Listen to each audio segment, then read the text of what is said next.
Today we have Clara Belden with us, founder of the Happy Hour in Nashville, Tennessee.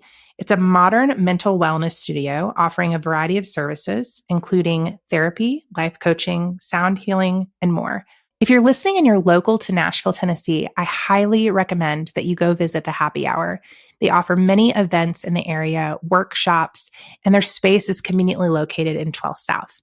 You can find out more information on thehappyhournash.com.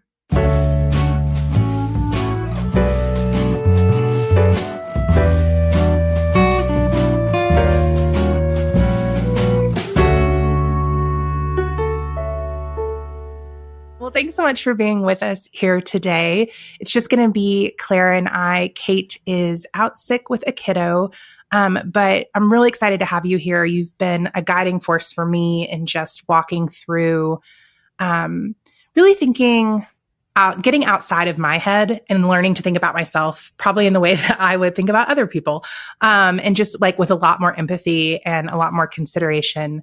So I'm really excited to have you here to help talk me and others through some of those common pitfalls and to hear a little bit about your story.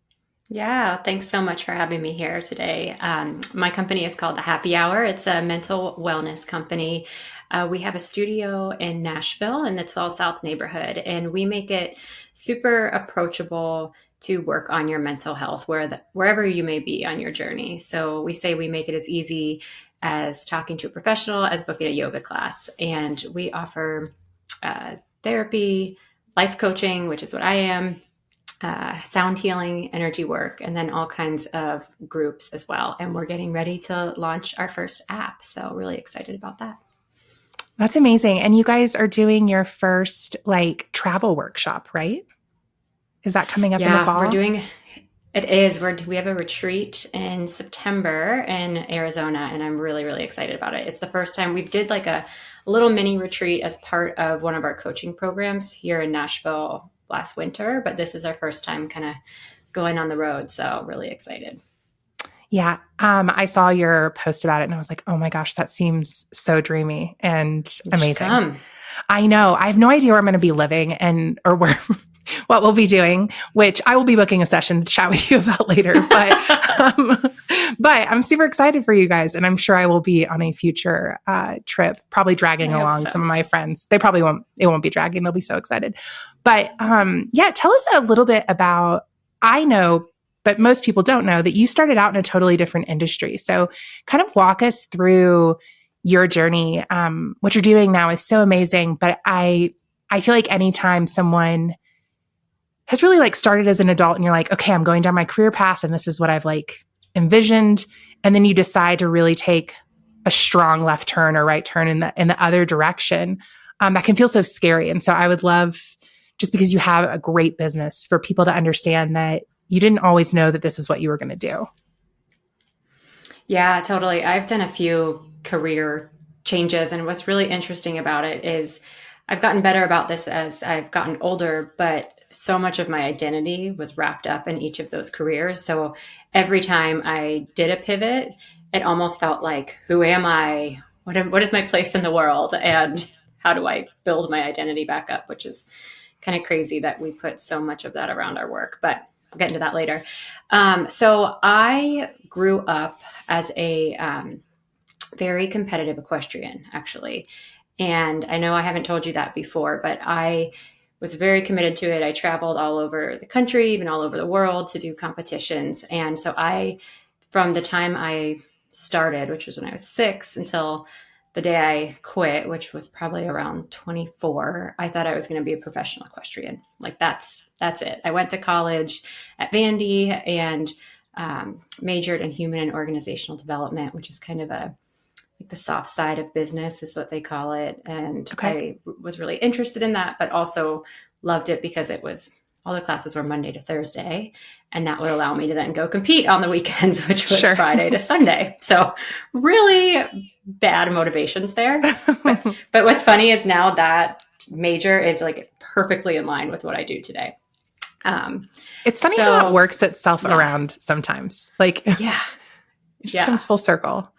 It really does. And so That didn't pan out. I did go for it after college for a few years and realized one day that it wasn't going to work out. It's really, really hard to make a career out of it. And I think only probably the top like 3 to 4% of people do it. So anyways, shifted away from that. Had done some work in public relations in college and had done some internships in summers. And so kind of started pursuing that route and actually worked for the big production company that put on all the equestrian competitions down in South Florida. So was able to do that, was able to like jump on quickly because I knew so much about the industry and it's so specific. But as I kept going, I didn't want to be pigeonholed just in that industry because it's hard to translate that to a lot of other industries. So then I decided to go back to business school and came to Nashville and went to school and majored in or specialized in marketing and brand management. And so then from there, I did my business school internship with Mars Pet Care, which is a big pet care company. They make dog food, cat food, treats galore, big CPG company. And thought that was going to be what I did for the rest of my life. That's what I went to school for. That's who I was. And that's what I was doing. And I was really, really good at it. And from there, kind of made a major shift one day. There were a lot of moments throughout that journey where I realized that maybe it wasn't the best for me for the rest of my life, but it took a lot of self-reflection, a lot of therapy to figure out like what that next thing was for me. And mental health has been something that I've been really, really passionate about my whole life since I was a kid. Just from a personal level, have had a lot of loved ones and family members over generations that have struggled with different mental health challenges. And it was something that as a young person, it was so confusing to watch and observe that like it was so hard to navigate. And it was hard to accept. That's the word I'm going for. It was really hard to accept that it was such a convoluted system and it was really hard to get help. And even when we had so many resources and privilege, like we still couldn't figure out what was going on with these loved ones. And it had such an impact on the whole family. And it was something that wasn't really talked about. And so we were all kind of struggling and didn't feel like we could even talk to anybody about it because there was so much stigma around it. And so I wanted to combine kind of that passion for it experience from the school of life with it, and then business background to create something that addressed that problem. So along the way, so you graduate college, how long did you pursue being an equestrian? Is that the exact title? You were an equestrian? I guess, yeah, like a professional equestrian. Okay. I pursued it for a couple years. Okay. And is that something that similar to like if you're a racer or something, like you have a sponsor, like that's what you're going for, is like hoping to have a sponsor? Yeah, you can make money. You can make a career out of it in a couple ways. So you can get sponsored. You can kind of like you would in real estate, you can invest in young horses when they're, 4 or 5, make them up and then sell them. Okay. And that is probably where the direction that I would have gone is the second one. But okay. And then do a lot of people who have a lot of experience doing equestrian riding, like do they become teachers? A lot of them will become coaches. Yes. Okay. Very cool. But that didn't really interest me at that point. I was so young and I needed a coach. I wasn't ready to coach totally at that point. I have very little, I don't know much about horses, riding, anything. But I have a couple of friends from living in Nashville whose kids do classes. And that's really been my first kind of introduction to it. And it's so cute. Like it's so cute when they're like little kids. And then my mind sets in, I'm like, this is like, seems kind of dangerous. Yeah. It's, yeah, okay. it is. I mean, I have had so many injuries. I've had 4 shoulder surgeries. Had my lip like fully ripped Oh my open. Had to gosh. get like 12 stitches in my jaw. Broken bones, multiple like, well, 2 arms multiple times. I mean, they just goes on and on and on. And my last accident was by far my worst.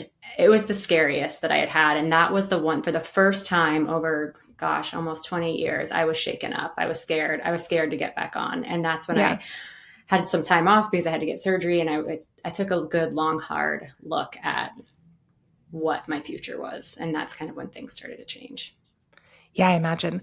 That's also such a fun revelation that you were like into competitive anything. Like, I just don't think of you as like an athlete because I don't know why. I think just because we've always talked about like emotional things and like, it's so crazy. Like, I love my imagination. I can like see you totally like out there on a horse and it makes me really happy.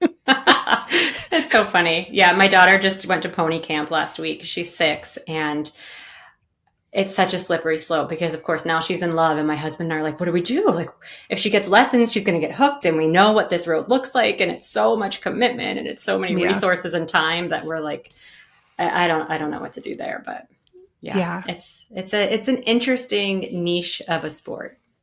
Yeah. My husband Saichen has this dream of like riding a horse, but like galloping, not like a little like horse trot. Like he wants to like really go. And so I was like, maybe we should go to like one of those, they have like the camps that you can like as an adult go to and pay. And they're so expensive. I was like committed. I was like, if this is his dream. And I looked it all up and he was like, no, it's still too like regulated. Like I want to ride a horse that's running. And I'm like, you have literally no training. That sounds like a terrible, and you have bad health insurance. So yeah. We won't be doing any of that, but maybe start small. Maybe go on like a trail, one of those beautiful trail rides through the mountains out there. Work your way up to that gallop. I know. He's so funny. Well, that's super exciting. Okay. So you did that. Then you're probably about 26. You go back to school. How long was the program when you went back to school? A couple years? The business school program was 2 years. And then you did your business school internship in the summer in between the 2 years. Okay, which was like kind of an introduction to your first role out of business school. Okay, so roughly 28, you're starting at that point, what you think is your career at Mars. Mm-hmm. Yep. Okay. Yes. And how long did you work there? I was only there for a couple years. A couple years. So okay. I felt like I discovered a lot in a very short time. Yeah. And I imagine Mars, just because of their parent company and who they are and how established they are, probably feels very corporate. It was really corporate. Yeah. And I actually wanted that because in the back of my mind, and I actually said this in my interview with them, is I always wanted to own my own business one day. Yeah. And when you do brand management at one of those big corporations, the brand manager is kind of like the CEO of their brand. So you aren't doing the research and development, you aren't doing the finances, but you are ultimately responsible for them at the end of the day. And you are responsible for delivering against your plans and your budget and everything else. And you have to manage all those cross functions. So you get really good at marketing, but you have to be knowledgeable enough in all the other areas. And so it was an incredible learning opportunity that I'm very thankful for. Yeah, it's like business marketing boot camp. It is, totally. And at that point, I was at a point in my life where I was just struggling so badly with perfectionism that I just pushed myself over the edge. And when you're in a big company like that, I didn't really let on, I don't think, that I was struggling and that I was not capable, because I was trying to fake it till I made it. Mm-hmm. But I was working myself to the bone. I wouldn't ask for help because I didn't want to be perceived as dumb or like I didn't belong there, which was some limiting belief that was in the back of my head the whole time, even though I had been told from management that I was doing great and I was going to track to leadership and all those things. And when you tell a perfectionist that actually just fuels you. It's like a drug. It's like the worst thing that a perfectionist can hear, because you just keep riding that train. Yeah. So at that point, What's the time span between you quitting Mars and opening your business? So let's see. Well, it's a little bit chopped up because I wound up having a kid in between, and then I took a little bit of Yep. time after I had her. But it was probably about a year and a half until we had our very first like pop up to the public. Okay. Because we were doing pop ups. We didn't have our own location until about 3 years ago. So there were a couple years before that we were kind of partnering with other organizations, other businesses in town to really test out if this would resonate with people. And then by doing so, you also kind of get the endorsement of those organizations so we could start to build our community before we even had our home. Very cool. But that's got to be really scary so you leave the job that you think you're going to do forever. Mm-hmm. You have a kid, you're home with your kid for a while, and then you go back into the workforce, and it's like you're not just like dipping your toe and going back in and getting a job, and you're like starting your own business. Yeah. Well, I had started the plans for the own business prior to having the kid. And then it's like, I don't know, I guess I'm just a really determined person, but it was scary. And it confronted me with a lot of thoughts around failure. And again, identity, like, okay, I'm an equestrian at one point in my life. And then I'm like, I'm a CPG brand manager. And then it's like, I'm business owner. I don't really have anything to show for it yet, or I'm a founder, but anyone can call themselves that. And so it's like, what am I? And yeah, it was definitely scary. What do you think was your, what was like the voice that you kept hearing that pushed you to keep moving forward, even though it felt scary? It's a great question. It's so weird to be on the other side of asking those deep questions. No,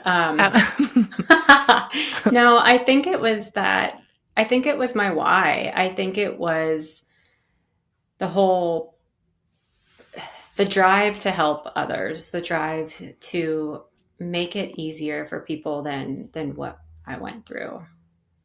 Yeah. As a kid and what my loved ones went through.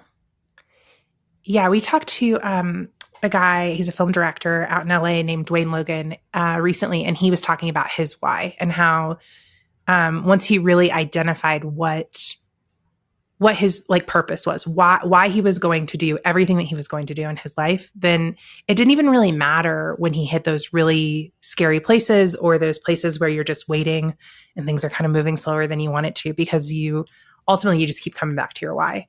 And I think a lot of people, you almost get pushed to answer the why when your brain is not ready to even understand how to like formulate that.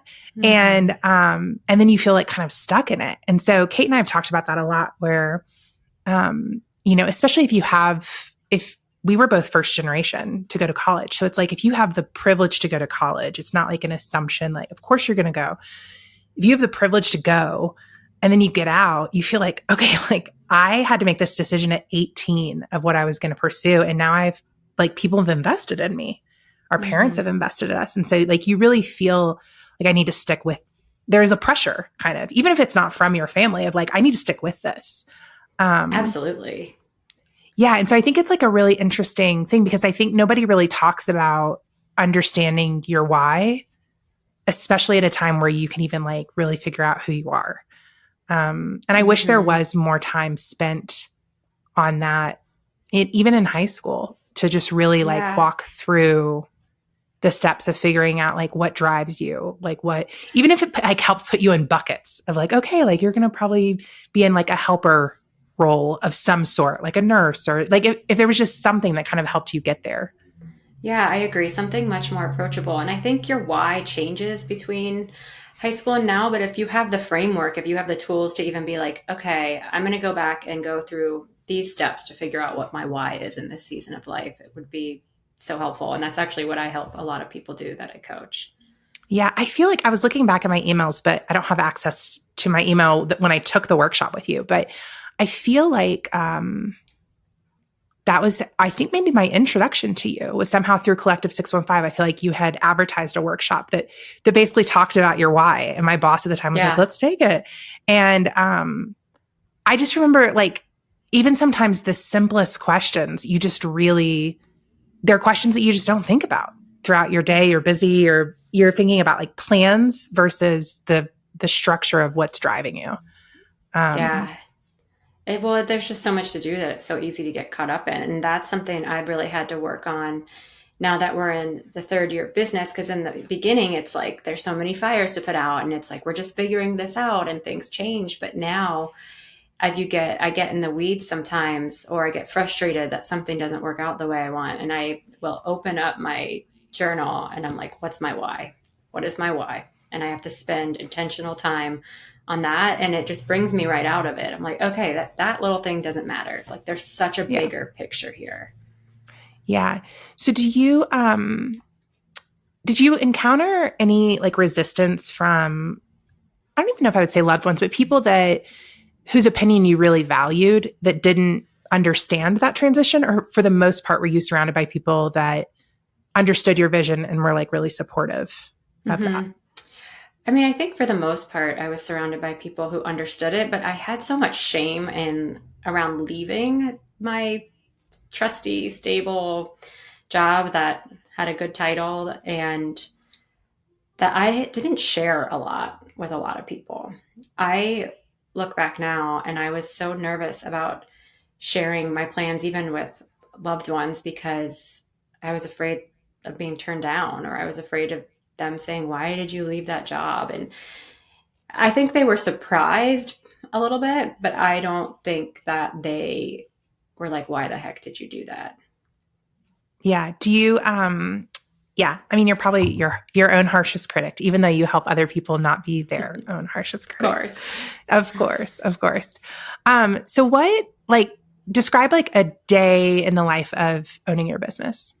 Yeah. I mean, there's never a typical day, but because I work on the business and in the business, I do a little bit of both. So, um, a lot of times we'll have meetings with the team to kind of talk strategy, get everyone on the same page for the week. Then I might go see a client, then do client notes afterwards, and then I might come back and gosh, make up content for our app that we're about to launch, or record a meditation for the app that we're about to launch, and then have another meeting, and then another client, and then I go home and put my kids to bed or have dinner with them, or whatever it is based on that day. Do you feel like in owning your own business, you're able to go home and kind of turn off the business owner mindset, or is that something you're still learning to do? It's something that I've really had to work on. I am much better at it now. But in the beginning, it was really hard because, you are literally looking at every single client that books. It's like, yes, okay, it's working, it's working. And so you need those like little dopamine hits to keep going. But now it's much different. And now I can be much more present with my family, or at least I try to be. Because when you're doing both, again, it goes back to your why. It's like, what's the point of all this if I can't even be present with my kid while I'm putting him to bed? Yeah. Do you have any family members who are entrepreneurs or pursued something in, like, I don't know the right word I'm looking for, like not a, like an altruistic space, like their career does something to help other people? Yeah, for sure. So not necessarily helpers, but a lot of them have gotten into nonprofit spaces and started different initiatives outside of their work to help other people. But I think as far as entrepreneurs, so something that was instilled in me from a really young age was like work hard, play hard, kind of, or not even work hard, play hard. That was business school. It was like, my grandpa always used to say, the harder I work, the luckier I get. And he was somebody who had a huge impact on me. He dropped out of high school in 10th grade during the Great Depression, never got to go to college because he had to go to work. And he was a milkman for his family's dairy. And it was so much of everybody in the family has to work. Like school isn't an option at that point. And so he kind of put himself through his own school and would stay up all night reading books and reading law textbooks and business books. And he eventually went on to start his own business that turned into a really successful business. And the first thing he wanted to do was give back. And he always said, when you do well for yourself, there's a great responsibility to give back to the community. And that was something that always stuck with me. And, when you asked before whose voice in your head helped you keep going, and I think about him a lot, and kind of those values that he instilled in me. Yeah, I love that. Grandparents have such a cool opportunity to really speak into like the core of who a kid becomes. And I think about that with, I think both that can happen positively and negatively, right? Like it is a great responsibility because I think they just hold like a treasured spot in a lot of kids' hearts. But my dad's mom was like instrumental in a lot of my, I think like probably like self-love journey, as a middle schooler, specifically, which is like such a hard time. It's the worst. But I love it. It's nice to have those voices in the back of your head to help kind of drown out your own self-doubt or imposter syndrome or any of those things, to like have them spoken over you from people that deeply love you. Totally. And see you in like a treasured space that you can't see yourself in sometimes. Yeah. And I think they're even more detached from you than your own parents are, because they feel like so much responsibility, that there's something special about grandparents that really can be that inspirational force for you. And I just remember at his funeral, when I was actually in business school and went home for his funeral, and there were like people coming out of the woodworks that not even my grandmother knew, and that they had these stories about how he impacted them and how he helped them with X, Y, or Z, and even my grandmother, who they had a really close relationship, was like, I've never seen this person before in my life. And I had no idea he was out there doing that. And that just had such a lasting impression on me of when I think about my purpose and kind of what mark I want to leave on the world. That's really cool. That's such a generational gift too, I think, to know that that's part of like your family's identity. And for people that I guess don't have that in their lineage, that they can be that moving forward for their family, is like you can really have that impact. And what a cool legacy. Yeah. Like what an amazing thing that when you leave the earth that people come around and just say like, this person was foundational to me during a hard time or whatever. That's such like a beautiful expression of a life well lived. Yeah, I agree. Oh, I love that. I love your grandpa. Me too. A milkman. I know. Can you believe it? So where did you guys grow up? Did you grow up, like, does all of your family kind of live in the same area? Did you jump ship? What happened?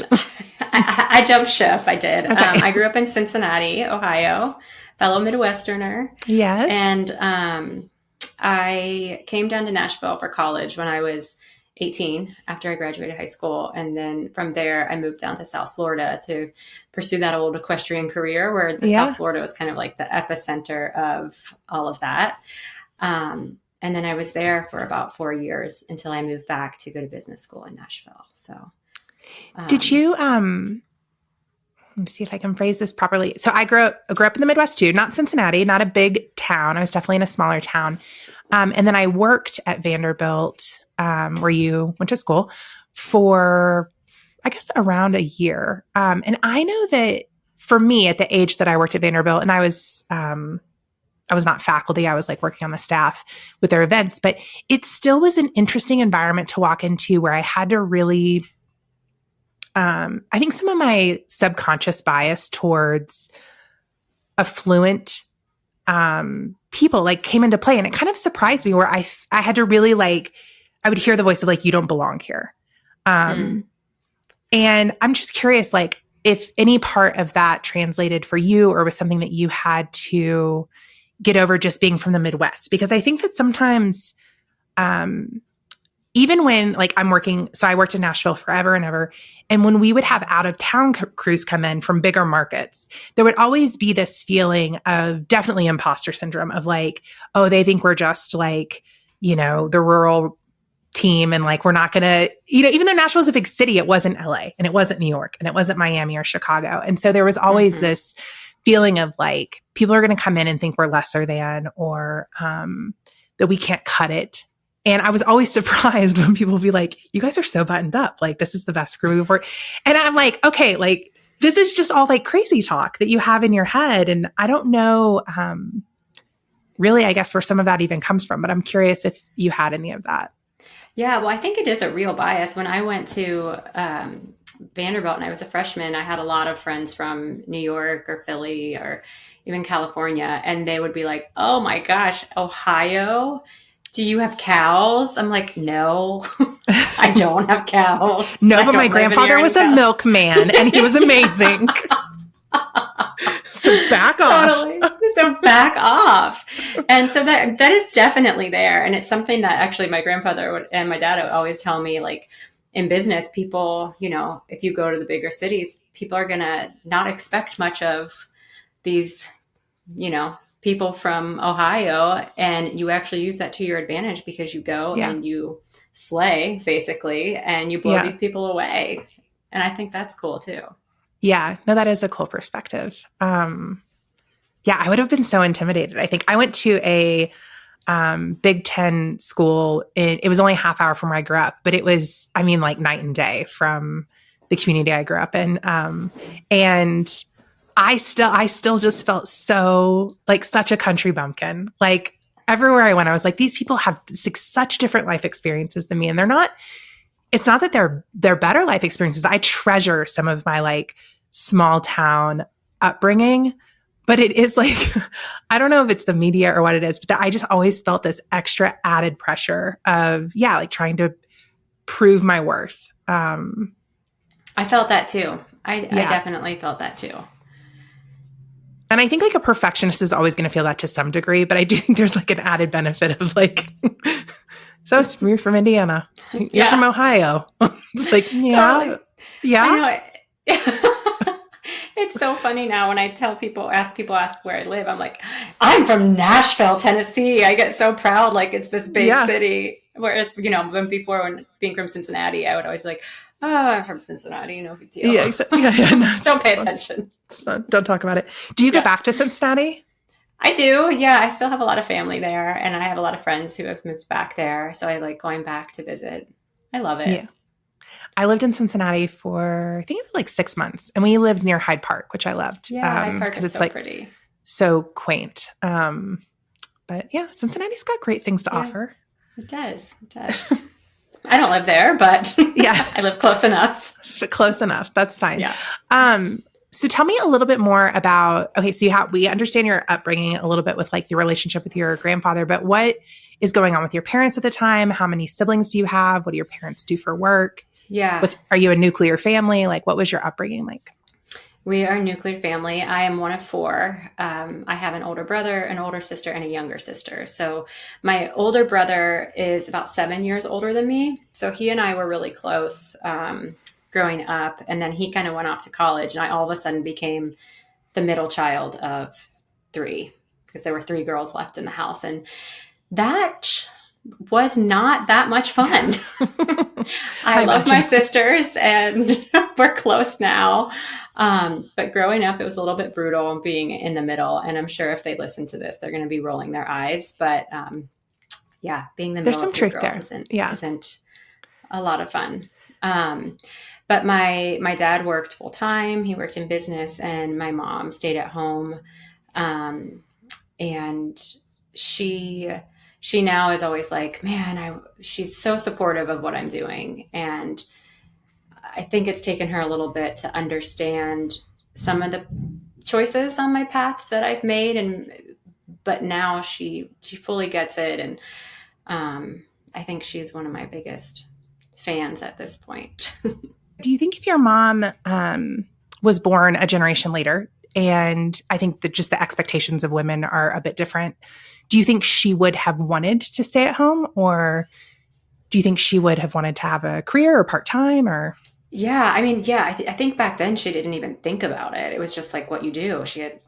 We got married, and then she had her first kid within like a year, and then that was that was her job, right? Is to keep Yeah. having kids. But I do think if it were modern day, actually, she's told me she has a really great eye for design. And she said she would have loved to go back to school to learn how to be an architect. I think that would have Oh, been her dream, which is interesting.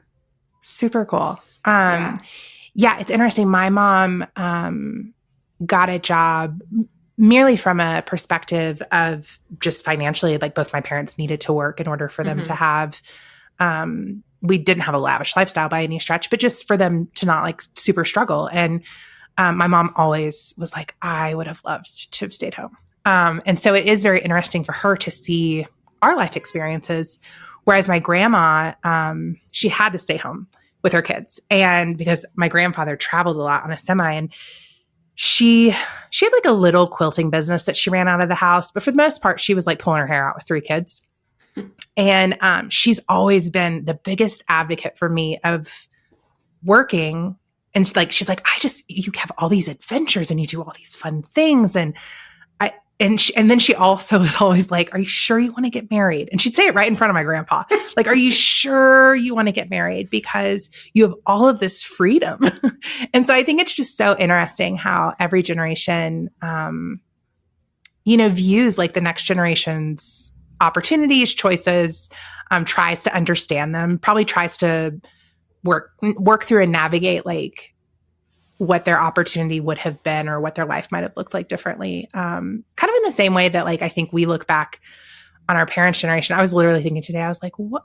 All of the families I knew growing up in the Midwest, like most of them, middle class, lower middle class, had some kind of like fun thing. Like they had a pool or a motorcycle or an RV. And I'm like, all the people my friends' age are like, we are struggling to pay our mortgage. I know. So we're looking back for like simple times. Yeah. It was. So yeah, I just think it's the perspective shift is really interesting. It is. And I think with like your example with your grandmother and your mother, and to some degree, my mom was like, I think it comes down to, did I have a choice or not? And so, you said your mom didn't have a choice but to work. So it's like, oh, I wish I had done the other. And your grandmother didn't have a choice but to stay home. And so when you don't have that choice, you always kind of want the other thing or lust for the other thing. Whereas today, I think people, who have jobs, we all like switch careers so frequently, and there is like so much choice on what to do, but to some degree. Yeah, no, it's definitely, when people think about like, I used to think like, man, if I had been born in the 1950s, and this was like this, when I was like in middle school, I was like, I loved the poodle skirts. It was like for the most shallowest of reasons. But I really don't know someone with my personality, like how I would have navigated an environment, like a culture that expected you to have the same career forever, and just like an ecosystem that was built for you to have the same career forever. Because I think like it's just such a bad fit for me personally. And I am so grateful to live in an age where we do have so much freedom of choice. And I think that's sometimes hard for me to really empathize, like if I'm really being honest, like really empathize with the struggles that like my mom or my grandma may have faced, because I really don't know that world where you don't have choice in what you do. And I'm just so grateful for that because, anytime you feel anytime I feel cornered, like I can't, it's really hard for me to not focus on that and to enjoy the rest of life's luxuries. Yeah, but absolutely.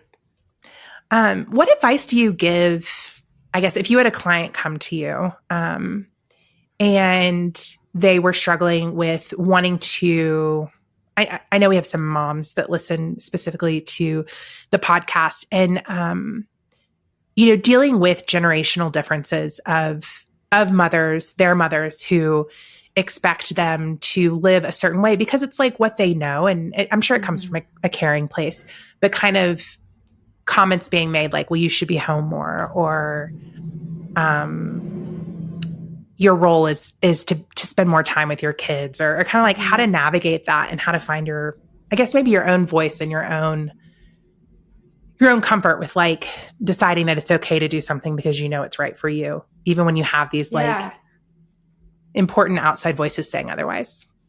Yeah, that's so hard, especially because you want to please those people in your life, right? You want your mom to be really proud of you and happy with exactly what you're doing, but um, it's not always that easy. And so I think something that has been really helpful for people is to learn a little bit about family cycles and talk to or learn about your mom and that example and what they were going through in their lives when they were at this same exact juncture that they're now giving you advice about.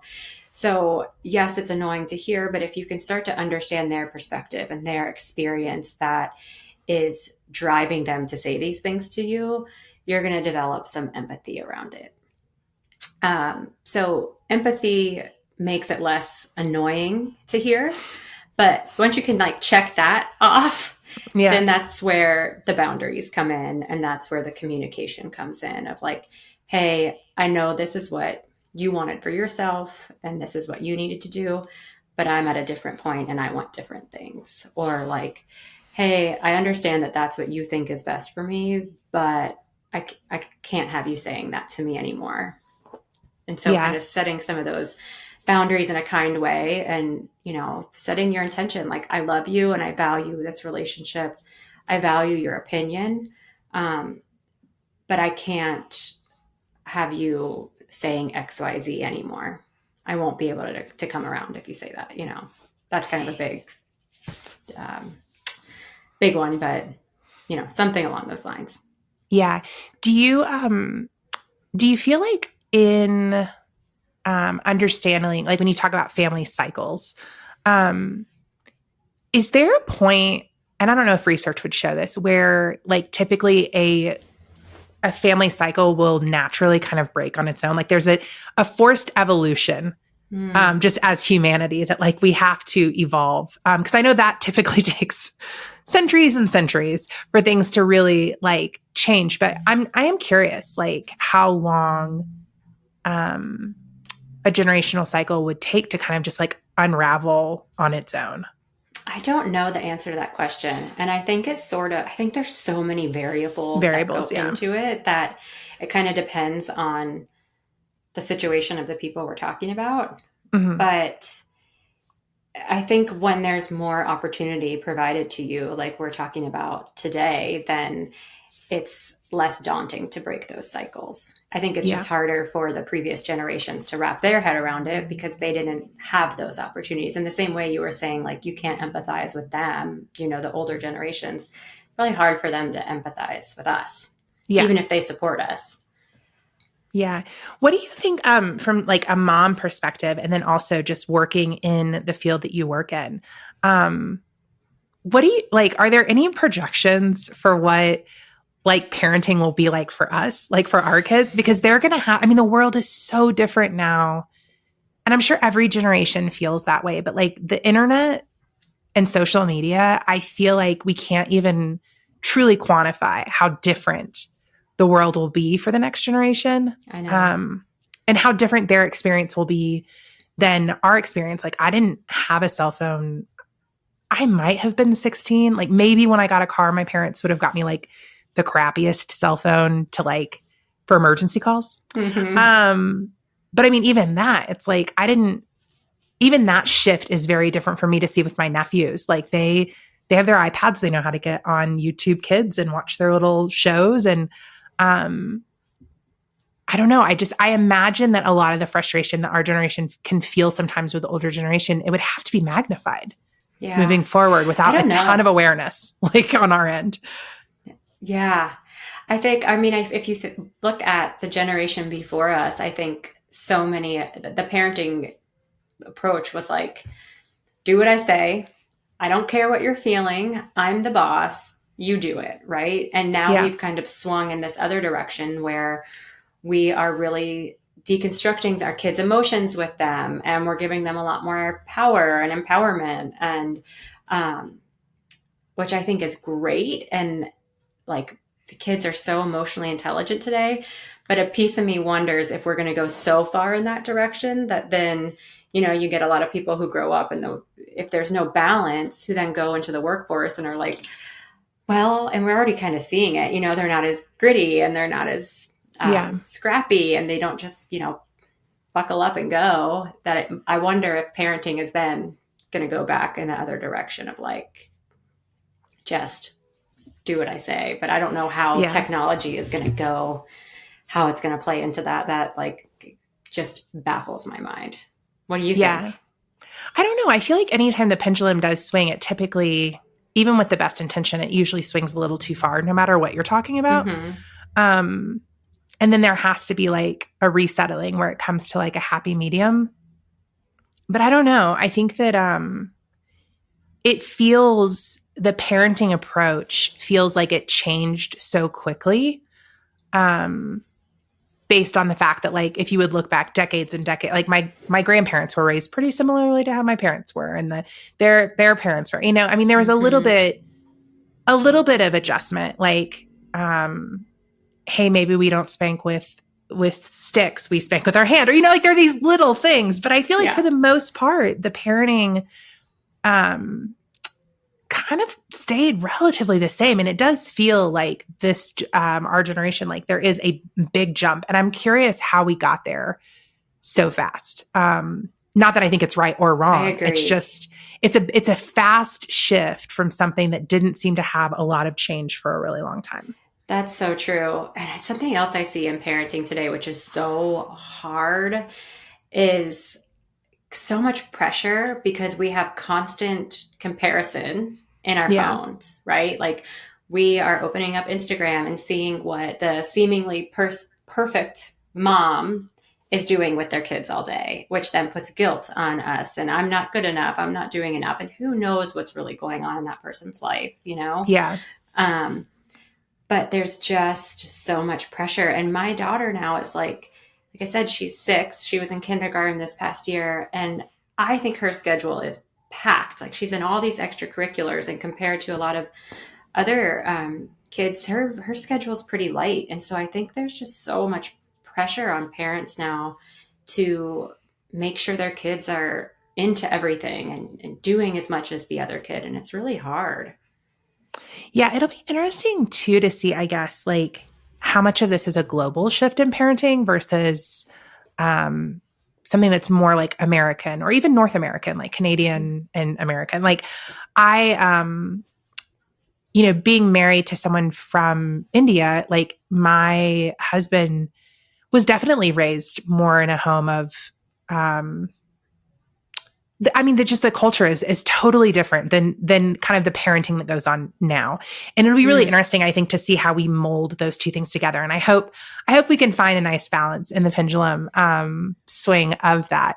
But it does make me curious too, just how much of that will, as more and more people leave the US, they travel internationally, how much we'll see a disparity, I guess, between how kids are being raised now here versus other countries. And maybe because of social media, it is like Western culture is kind of, shifted over faster. But I think that is a super interesting thing to think about too. Like, how do we relate to our international peers then if we're, kind of raised with a different parenting belief system? Yeah, that's so true. I don't know how it is in India, but I feel like for people I know who have lived in Europe or raised their kids over there, I feel like kids are given more responsibility. They grow up faster in a different way, not in a way where they're more helpful around the house. They've like got little jobs that they have to do. Like they have more responsibility, but they're also included in society more. Like we've spent one Christmas in a little town in England, and there was nothing there but like the local pub, and everybody brought their kids, their dogs, and all the kids knew the grown-ups, and everyone was communing together. Whereas here, that I feel like that would never happen. You'd never take your kids into a bar with your dog, but that's just, kids are welcome as part of everything that the family does, or I don't feel like that here. Yeah, it is interesting because there is like, I totally get what you're saying about like growing up faster in relation to responsibility and your place within the family. And, but then when I talked to Saichin about some of the things I experienced, and even in high school, he was like, oh, like you guys had to grow up fast. Like we didn't have any of that, growing up. And I'm like, oh, like what a dream to be able to be a kid and have innocence for as long as you can have it. Because in the rest of your life, you're just like barraged by like abrasive things. You know too much. You just know too much too fast. And so there is a part of that I think is really magical. Also, what mom doesn't want their kid to help out with the chores around the house? Come on. I know. It's so amazing when you can start asking them to do stuff like that. My sister was really wore out the other day about something. And I was like, can't you just pay Ollie? Like, what do you have to pay? Like $3? Mm-hmm. Pay Ollie. Like, it's amazing. Yeah, absolutely.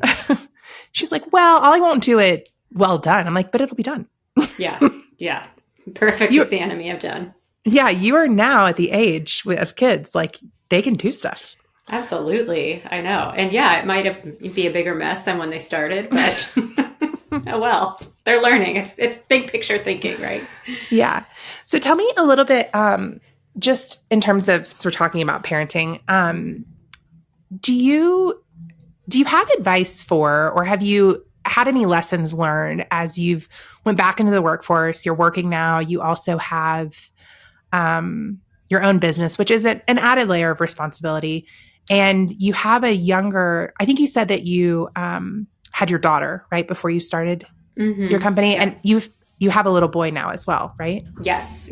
I have a 6 and a 4-year-old. Okay. So you have, I'm assuming you didn't take off as much time with your second as you did with your first. So can you just kind of walk us through that and kind of some of the lessons you learned there? Yeah. It's so hard because there's so much guilt either way, right? If I'm with them, I feel like I should be doing work. And if I'm at work, I should feel like I should be with them. And I've worked on that a lot. I don't feel that guilt anymore. But I think the number one thing is asking for help, identifying the people in your life that you can ask for support, whether that's a parent or a friend or your spouse. A lot of time women feel like they have to take it on all themselves, whether they're working or not.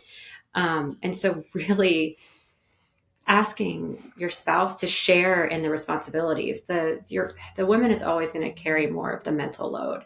And so considering the mental load as part of the list of things you have to do, right? And like offload other things to your spouse if you have that luxury. Even, things as little as getting a third party where you can, right? Like when I go home, I don't actually, one of my colleagues told me about this the other day. He has his own business and he's like, when I go home, I want to spend time with my kids. And his wife also works full time. He's like, I don't want to do laundry and I don't want her to do laundry. So I found this service that we're now prioritizing in our budget that will come pick up our laundry and take it. And like nobody feels guilty about it because it is so worth the amount of money they're paying for somebody else to do their laundry, because that presence with their kids is so much more valuable. And so again, like that goes into that bucket of asking for help for me. The other day, my husband was out of town and I was crunched because I had to be at a work event and I didn't know how I was going to get my son to school. So I called a friend and said, hey, can you take him to school? And my friend said, I would love to. And it was something I like really didn't want to do. And it was such a fun thing for both of them. So it's hard to ask for help, but it's so important.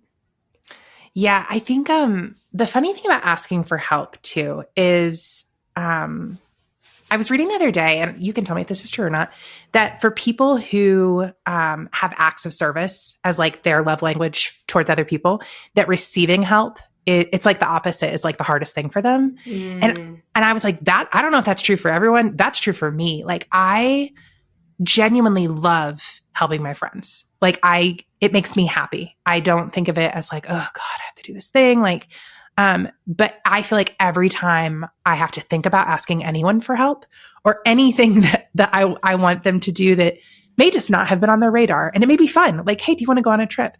I feel like I go to worst case scenario, like they're not going to want to do this. Like it's going to be a burden. It's going to be, and it's so hard for me.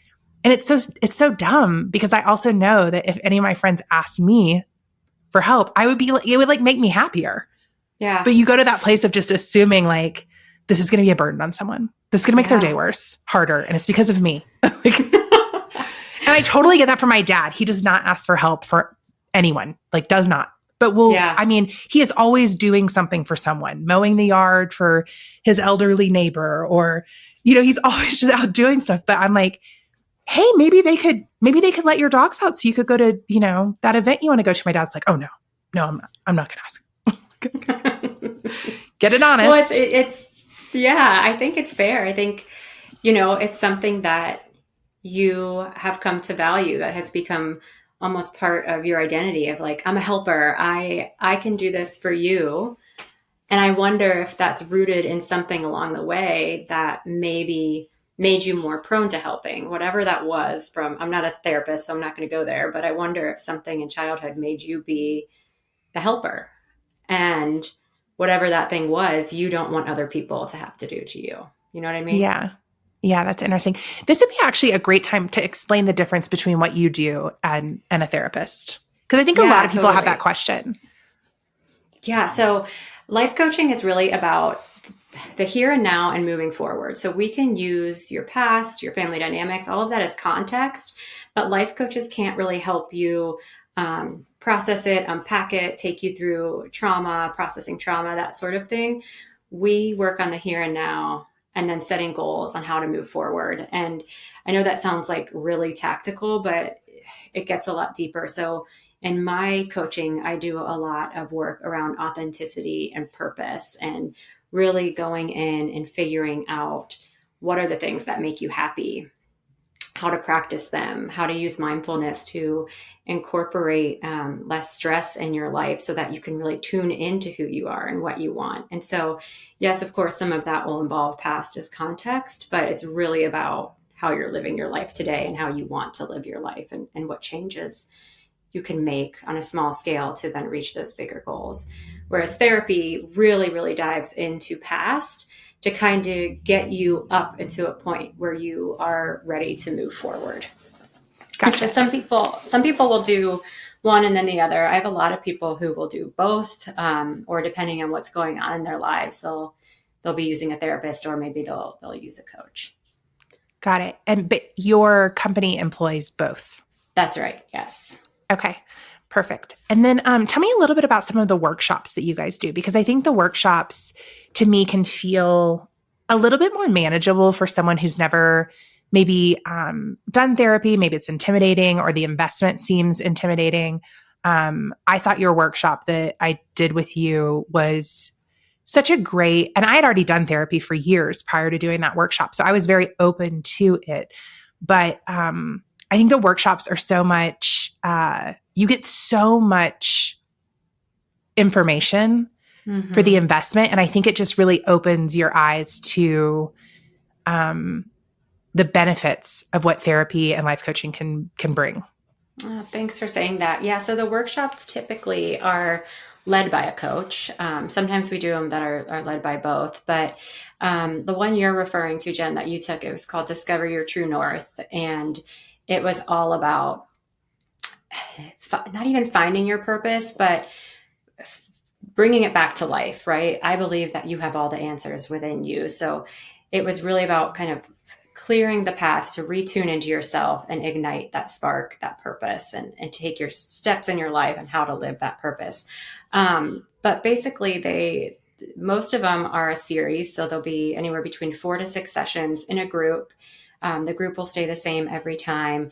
And then there's a curriculum that goes along with it. So it's almost it's kind of a format that you're familiar with school, but it doesn't feel like school, right? Like there's homework in between, there's a workbook, there's reflection, journal prompts, like thought starters. So it's not just me saying like, what's on everyone's mind today? Tell me your deepest, darkest secrets, right? It's, there's more context around it, and a beginning, middle, and an end.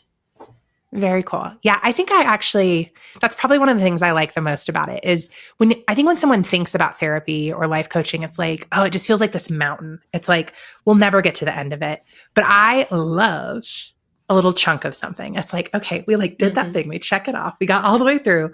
I can't say enough good things about that workshop and how much I enjoy things of that nature and enjoyed that experience. That particular one was built fully off of my own journey, and my own kind of crisis of identity and purpose and authenticity and who am I. And so that one was, I mean, all the content on that was built off of the journey that I went on my own. Yeah. I have two more questions for you. Okay. I think authenticity is something that I don't know that a lot of people really think about, because I think there's, for me at least, like growing up in the Midwest, there is this idea of you have to be polite. And I think you can be authentic and still be polite, but there is this very, like you almost have to kind of like lie to get along is what I learned. And it wasn't like taught to me like, hey, we're lying to people, but it was like, we're just gonna, tuck our little feelings in. If that's a little uncomfortable, it's okay. We don't want to offend someone. And then along with that, I think I also felt like a lot of times as a coping mechanism, if I felt like I was going to be picked on by someone or someone was going to think I was weird, you will pretend to kind of like limp along because being authentic feels really scary. And sometimes it's like a valid, like, I know I'm going to get made fun of if I say this out loud because I'm not with people who are like me, who understand people like me. But I think that for me, there was, I don't know what the catalyst was for it. And I've never really sat and thought that much about it, but there was a point in my life, and I think it was when I left Indiana and I came to Nashville, and I really got to be like Jen 2.0. So it was like, okay, like the version of who I was back home, like I have grown, I've changed, and I'm now in a new environment with all these new people. And I really get to introduce people to who I am now. And there's not all these preconceived notions or memories and past experiences with me that we have to like rework in people's brains. And I think this authenticity and like the people that I was surrounding myself with, and I got really lucky when I moved to Nashville that the people I met very early on were super quirky, and I could be my authentic self, and I was like very welcomed and celebrated within that. But authenticity became a thing to me that I was like, I can't sway on this. Like no longer can I can still be polite, but I can't just sit and be quiet. And I can't just do these things that I've done for so long, because then I'm not being true to myself and I'm lying to people. And it became this thing for me that was almost like a cornerstone of how I was going to engage with people. And no longer, like I can now confidently say, like if I am in a friend situation and I say something, it's like that would be the thing I would say to anyone's face. Like it's not like I'm changing what I'm saying when I go to different scenarios. And authenticity for me, I think, was like the game changer in really loving myself and being able to have compassion for myself. And I don't know, like it was the catalyst for a lot of my personal growth. And I'm just curious, I guess, like, do you find that people who can't be authentic because of their situation typically do struggle in very similar ways? Like, is like depression a thing? Is like, what is the thing that you commonly see when people? Yeah, I think it's anxiety. I think it's unhappiness. I think it's, it can be depression, more just malaise and hopelessness, because when you are not being authentic, when you are making your decisions in life, whether it's where to go to eat dinner or where to work or whether to work or stay home and be a mom, and you're making those decisions based off external factors, what other people think, what you think you should be doing, you don't really have any control over what's going on inside of you, right? Like you are, if you're making decisions based off of what your best friend thinks, and then for whatever reason, you and your best friend break up, and now who are you, right? Like those things, those external things can go away. So if you're not making decisions for your life based on what's happening internally, and that's like what's happening mentally, emotionally, physically, spiritually with you, then you're kind of just blowing in the wind. You don't have control over yourself, and you can't control your joy in your life's path. No, that makes a lot of sense. And I think that the more I've surrounded myself with people, and the more I've just also I think when you get into, for me, when I got into my 30s, I just started to care a lot less about what other people thought. Absolutely. And I'd already made leaps and strides when I moved to Nashville at 22. But really in my 30s, I was kind of like, I'm like comfortable with who I am and I'm like happy with who I am. And I didn't feel a lot of that inner turmoil of embarrassing myself or disappointing people that didn't, super matter in my day to day. But I think prior to that, I struggled. I mean, it was a lot of anxiety. It was a lot of, of just constantly trying to figure out who I was and if I was happy. And it's funny because my husband, we're total opposites in many ways, but he has told me a couple of times, like, I love being by myself. He's like, I love hanging out with you, but I love being by myself and I love who I am. And it never comes across in like a conceited way. It's not prideful, but it's just a general, I have done the work to be happy with who I am and to feel really confidently with if I say something, I've thought it through, and there is just this freedom that he has, and stability that he has where he's not going to be impacted by a lot of things that can get, definitely a previous version of me, my feathers ruffled.